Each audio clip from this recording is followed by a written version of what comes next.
UP में योगी आदित्यनाथ डटे हुए हैं तो महाराष्ट्र में अमित शाह ने मोर्चा संभाला हुआ है और उनके मोर्चा संभालने का असर यह हुआ है कि एनडीए में सीट शेयरिंग की डील डन हो गई। एनडीए के अंदर 106 सीटों पर बात फंसी हुई थी, लेकिन अब ज्यादातर सीटों पर बात बन गई है।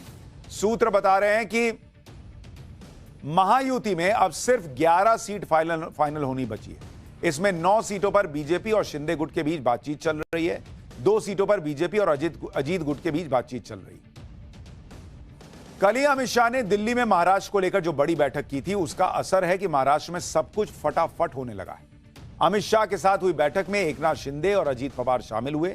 अमित शाह ने दोनों नेताओं की उलझन, आपत्ति, विवाद सब एक बैठक में खत्म कर दिया, निपटा दिया।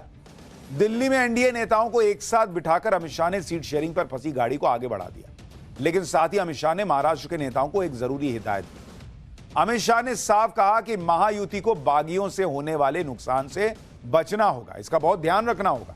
अमित शाह ने अपने दोनों सहयोगियों यानी अजीत पवार वाली एनसीपी और शिंदे गुट वाली शिवसेना को सलाह दी कि वो बागियों से बात करें, उनकी नाराजगी दूर करें। सूत्र बता रहे हैं कि बागी नेताओं के डैमेज से बचने के लिए कुछ सीटें ऐसी रखी गई हैं जिस पर आखिरी वक्त में ऐलान किया जाएगा। अमित शाह के मोर्चा संभालते ही एनडीए गठबंधन ने नए जोश को दिखा दिया। एनडीए ने सीधे उद्धव ठाकरे के बेटे आदित्य ठाकरे को घेर दिया। मुंबई की वर्ली सीट पर आदित्य ठाकरे के सामने शिंदे गुट ने राज्यसभा सांसद मिलिंद देवड़ा को उतार दिया। आदित्य ठाकरे साल 2019 में वर्ली विधानसभा सीट से चुनाव जीते थे, जबकि मिलिंद देवड़ा मुंबई साउथ लोकसभा सीट से 2 बार के सांसद हैं।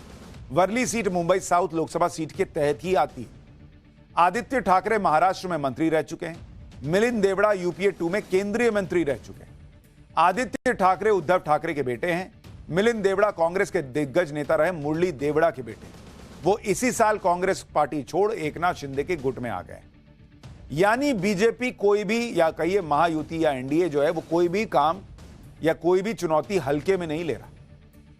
आदित्य ठाकरे के सामने भी एक मजबूत कैंडिडेट उतारा है। मिलिंद देवड़ा को उतारकर एनडीए ने आदित्य ठाकरे के लिए मुश्किल खड़ी कर दी, क्योंकि 2019 में आदित्य ठाकरे 67,000 वोट के बड़े मार्जिन से जीत गए थे।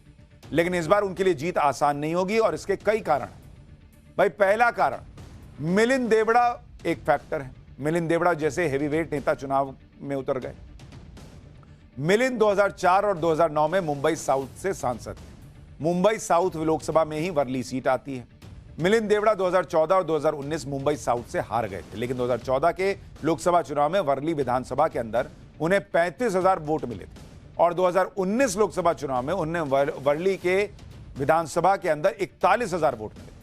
मिलिंद देवड़ा के पिता मुरली देवड़ा भी मुंबई साउथ से 4 बार के सांसद रहे।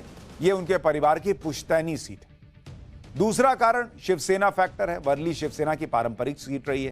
1990 से लेकर अब तक हुए 7 विधानसभा चुनाव में 6 बार शिवसेना जीती है। इस बार शिवसेना 2 भागों में बटी हुई है, इसलिए उद्धव ठाकरे की पार्टी का पावर भी इस सीट पर कम हुआ।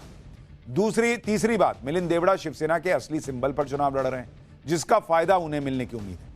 और तो और इस बार के लोकसभा चुनाव में शिवसेना यूबीटी मुंबई साउथ की सीट जीत गई थी, लेकिन वर्ली विधानसभा में उसे करीब 6,500 वोट की बढ़त मिल पाई थी। अगला कारण यह है कि एनसीपी फैक्टर भी है। 2019 चुनाव में एनसीपी को वर्ली सीट पर 21,000 वोट मिले थे। इस बार मिलिंद देवड़ा को अजीत पवार का साथ मिलेगा, इसलिए उन्हें एनसीपी कोटे के वोट मिलने के भी आसार हैं। अब लोग पूछ रहे हैं कि कहीं उद्धव ठाकरे का बेटा ही ना हार जाए। वर्ली सीट पर आदित्य ठाकरे की राह इसलिए भी मुश्किल है क्योंकि यहां पर ठाकरे परिवार भी आमने सामने आ गए। 2019 में उद्धव ठाकरे जब वर्ली विधानसभा से उतरे तो आदित्य ठाकरे वर्ली विधानसभा सीट से उतरे तो राज ठाकरे ने अपनी पार्टी मनसे का कोई उम्मीदवार नहीं उतारा। लेकिन इस बार मामला बदल गया। राज ठाकरे के बेटे माहिम सीट से चुनाव लड़ रहे हैं। उसी सीट पर उद्धव ठाकरे ने भी अपना उम्मीदवार घोषित कर दिया है। अब राज ठाकरे भी आदित्य को वॉकओवर न देने की ठान चुके हैं। उन्होंने भी वर्ली सीट पर अपना उम्मीदवार उतार दिया।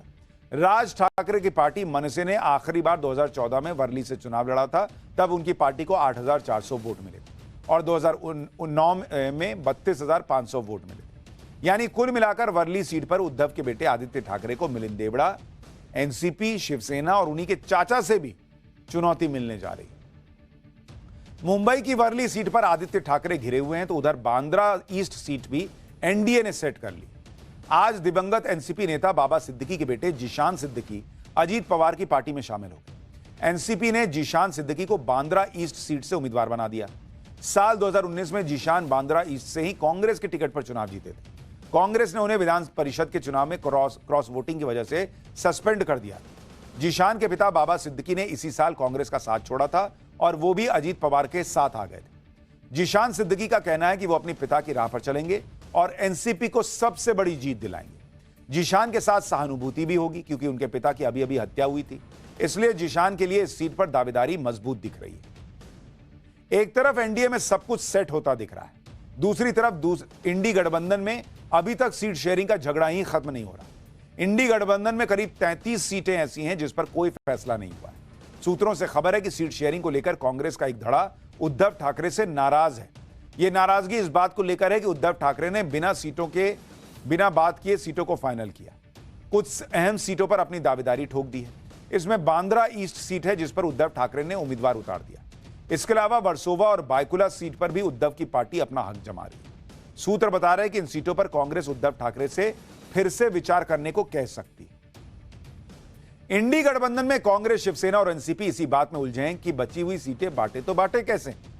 इस बीच महाराष्ट्र समाजवादी पार्टी के अध्यक्ष अबू आजमी ने उनकी टेंशन यह कहकर बढ़ा दी कि महाराष्ट्र में अगर सपा को 5 सीटें नहीं मिली तो वो 25 सीट पर उम्मीदवार उतार देंगे। एक बार सुनिए अबू आजमी क्या कह रहे हैं। साहब ने कहा कि बिल्कुल आप आराम से बैठिए और कल दोपहर तक हम पक्का कर लेंगे। दोपहर तक पक्का हो जाएगा सीटें। आपकी जो सीट मांग है वो जायज़ है। हम कोशिश करेंगे आपको 5 सीटें वो मिलें। अगर 5 सीटें नहीं मिलेंगी, मैंने कहा कि फिर नहीं मिलेंगे तो फिर मैं आज़ाद पंछी की तरफ से जो चाहूँ करूँ। मैं 25 सीटें आप लड़ेंगे? 25 पक्का लड़ूंगा। अब कोई अखिलेश यादव से पूछे, यूपी में तो कांग्रेस को सीटें दिए नहीं, कह रहे हैं ये हमारी स्ट्रैटेजी है। तो महाराष्ट्र में 5 सीट की छोड़ने की स्ट्रैटेजी नहीं बना पा रहे।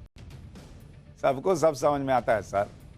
खैर, पाठशाला में अगली क्लास। पाकिस्तान तक में लॉरेंस बिश्नोई का आतंक, अगले बड़े प्लान का क्या खुलासा हुआ? लॉरेंस बिश्नोई के 7 शूटर गिरफ्तार, सलमान खान पर हमले का क्या प्लान बना था? लॉरेंस बिश्नोई का वो भाई जिसके पास छुपे हैं सारे राज, अब इसका चर्चा।